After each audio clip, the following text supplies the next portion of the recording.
SC part 2 electrochemistry में Arrhenius theory of electrolytic dissociation, limitations of Arrhenius theory, strong and weak electrolytes. First of all, Arrhenius theory of electrolytic dissociation. Arrhenius ने सन 1887 में विद्युत अपघटनीय वियोजन सिद्धांत प्रतिपादित किया, जिसके द्वारा विद्युत अपघट्यों के व्यवहार को समझाने में सहायता मिली और आधुनिक विवेचन का आधार भी तैयार हुआ। आर्रेनियस सिद्धांत की प्रमुख अभिग्रहियाँ निम्नलिखित हैं। जब किसी विद्युत अपघट्य को जल में घोला जाता है तो वह आवेशित कण, जिन्हें आयन कहते हैं, में वियोजित हो जाता है। धन आवेशित कणों को धनायन कैटायन तथा ऋणावेशित कणों को ऋणायन या एनायन कहते हैं। सेकंड, विद्युत क्षेत्र के प्रभाव में आयन स्वतंत्र रूप से गति करते हैं। धनायन कैथोड की ओर और ऋणायन एनोड की ओर गति करते हैं तथा आयनों का यह गमन विलयन में विद्युत धारा के प्रवाहित होने के लिए उत्तरदायी होता है। चालकता आयनों की प्रकृति तथा उनकी संख्या पर निर्भर करती है। थर्ड, विलयन में आयनों एवं धनायनों एवं ऋणायनों की संख्या भिन्न भिन्न हो सकती है, परंतु धनायनों तथा ऋणायनों पर कुल आवेश समान होता है, अर्थात विलयन बहुत उदासीन होता है। फोर्थ, यह आवश्यक नहीं है कि संपूर्ण विद्युत अपघट्य का वियोजन हो। कुल विद्युत अपघट्य की वह भिन्न जो वियोजित होती है डिग्री ऑफ डिसोसिएशन कहलाती है। वियोजन की मात्रा, ताप, तनुता, विलायक तथा विद्युत अपघट्य की प्रकृति पर निर्भर करती है। अर्थात वियोजन की मात्रा अर्थात डिग्री ऑफ डिसोसिएशन को हम इस प्रकार से रिप्रेजेंट कर सकते हैं कि degree of dissociation is equal to आयनों में वियोजित मोलों की संख्या बटा प्रारंभ में लिए गए कुल मोलों की संख्या। फिफ्थ, विलयन में आयनों तथा अवियोजित अणुओं के मध्य साम्य स्थापित हो जाता है। यह साम्य आयनिक साम्य कहलाता है। किसी विद्युत अपघट्य AB के लिए AB is equal to A plus plus B minus. Sixth, विद्युत अपघट्य के गुण उनके आयनों के गुण होते हैं। विलयन के ऑस्मोटिक प्रेशर, वेपर प्रेशर अवनमन, हिमांक अवनमन, क्वथनांक उन्नयन आदि कॉलिगेटिव प्रॉपर्टीज़ के संदर्भ में प्रत्येक आयन एक पार्टिकल के समान व्यवहार करता है। कोई अणु यदि आयनित होकर दो आयन देता हो तो उसका प्रभाव दो अणुओं के बराबर होता होगा। उपरोक्त अभिग्रहियों के आधार पर ही आर्रेनियस ने तनुता के साथ तुल्यांकी चालकता के मान में वृद्धि को समझा सका। वियोजन की मात्रा चूंकि तनुता पर निर्भर करती है, अतः तनुता के साथ विलयन में आयनों की मात्रा में वृद्धि होती है। परिणाम स्वरूप तुल्यांकी चालकता भी बढ़ती है। इनफाइनाइट डाइल्यूशन पर विद्युत अपघट्य पूर्ण रूप से आयनित हो जाता है, फलस्वरूप तुल्यांकी चालकता भी अधिकतम हो जाती है। अतः वियोजन की मात्रा अल्फा का मान निम्न समीकरण से व्यक्त किया जा सकता है।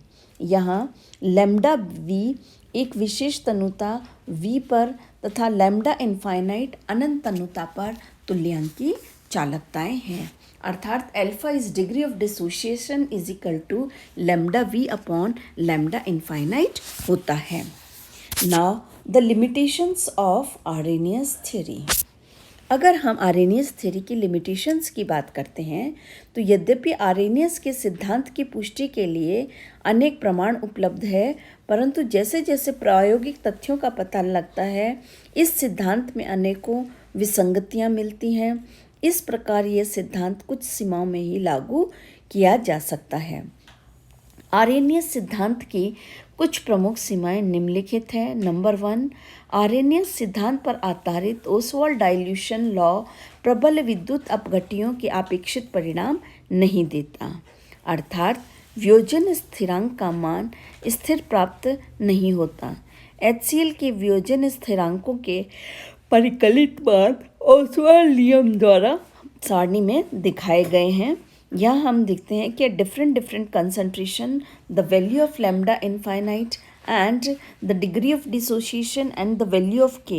Value of K is not get constant in all these concentrations. दूसरा, प्रबल विद्युत अपघट्यों के लिए चालकता मापन द्वारा एल्फा के मान वॉन्टहॉफ गुणांक I द्वारा प्राप्त एल्फा के मानों के समान नहीं पाए जाते। थर्ड, KCl, NaOH, NaCl आदि प्रबल विद्युत अपघट्य मोल्टन स्टेट में भी विद्युत के सुचालक होते हैं। इससे इस बात की पुष्टि होती है कि वियोजन जल की अनुपस्थिति में ही संभव है। आर्रेनियस सिद्धांत में आयनों के अस्तित्व को माना गया है, परंतु विपरीत आवेशित आयनों के मध्य आकर्षण का ध्यान नहीं रखा गया है। दुर्बल विद्युत अपघट्यों में चूंकि आयनों की संख्या कम होती है, अतः इसमें आकर्षण कम हो जाता है, परंतु प्रबल विद्युत अपघट्यों के सांद्र विलयन में अंतरा आयनिक आकर्षण प्रबल होते हैं, अतः विलयन के गुण प्रभावित हो सकते हैं।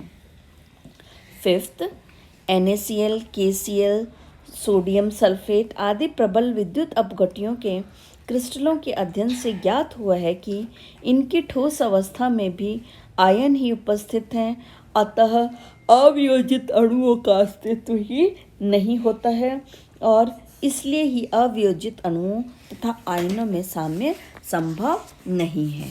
और सिक्स्थ और अंतिम इसकी लिमिटेशंस यह है कि प्रबल विद्युत अपघट्यों के तनु विलयनों के अवशोषण स्पेक्ट्रम भी अवियोजित अणु के अस्तित्व को प्रमाणित नहीं करते हैं।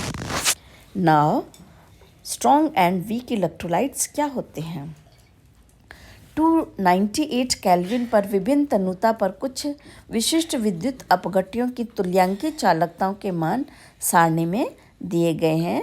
सारणी में KCl, NaCl, HCl, AgNO3, sodium sulphate, sodium acetate, acetic acid, ammonium hydroxide इत्यादि की भिन्न भिन्न कंसंट्रेशन पर तुल्यांकी चालकता के मान दिए गए हैं।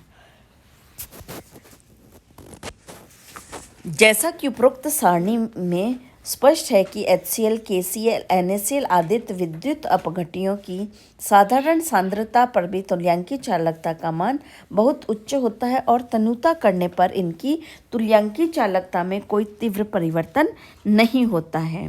फॉर एग्जाम्पल, KCl n/10 विलियन की तुल्यांकी चालकता 129 तथा n/1000 विलियन की 149.9 है।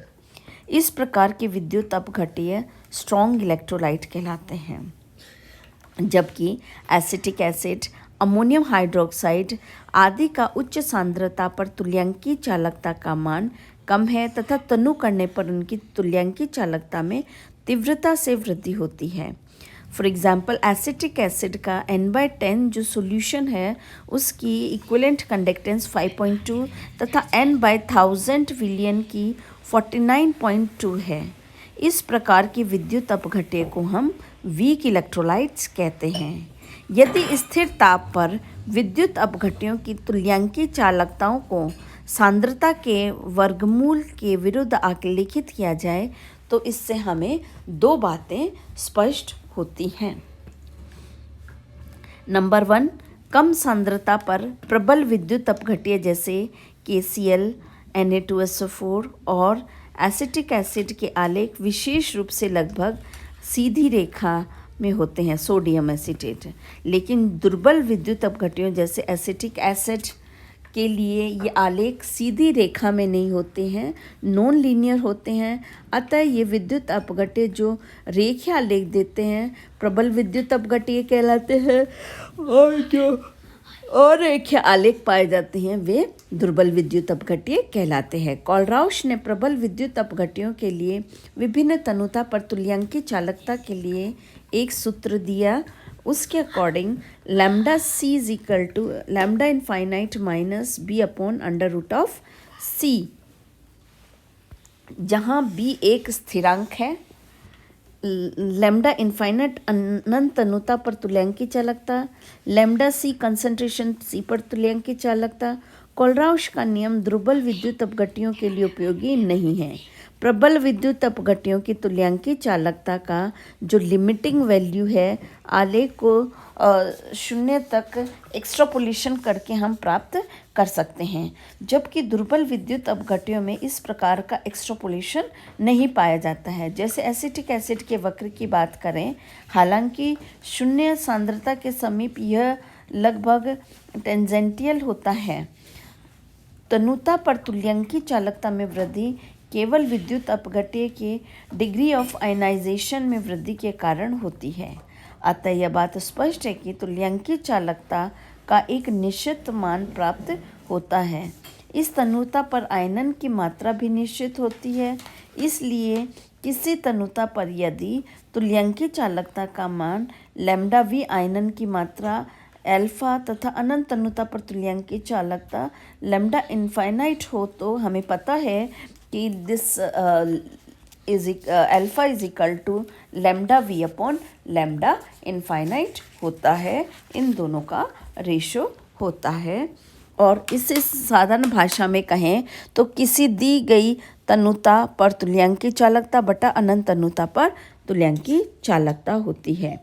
तनुता बढ़ने पर वियोजन की मात्रा बढ़ती है, लेकिन यह केवल दुर्बल विद्युत अपघट्यों जैसे एसिटिक एसिड या अमोनियम हाइड्रोक्साइड आदि के लिए ठीक है। दुर्बल विद्युत अपघट्यों की आयनन की मात्रा ज्ञात करने के लिए चालकता मापन विधि एक अच्छी विधि है, परंतु प्रबल विद्युत अपघट्यों के लिए सभी सांद्रताओं पर पूर्ण आयनन होता है। अतः सामान्यतः प्रबल विद्युत अपघट्यों की तुल्यांकी चालकता में कोई परिवर्तन नहीं होना चाहिए। अतः प्रबल विद्युत अपघट्यों के लिए lambda V upon lambda infinite आयनन की मात्रा का मान होकर चालकता अनुपात को बताता है। ये सारी हमारी आरएनएस की लिमिटेशंस हैं। Thank you.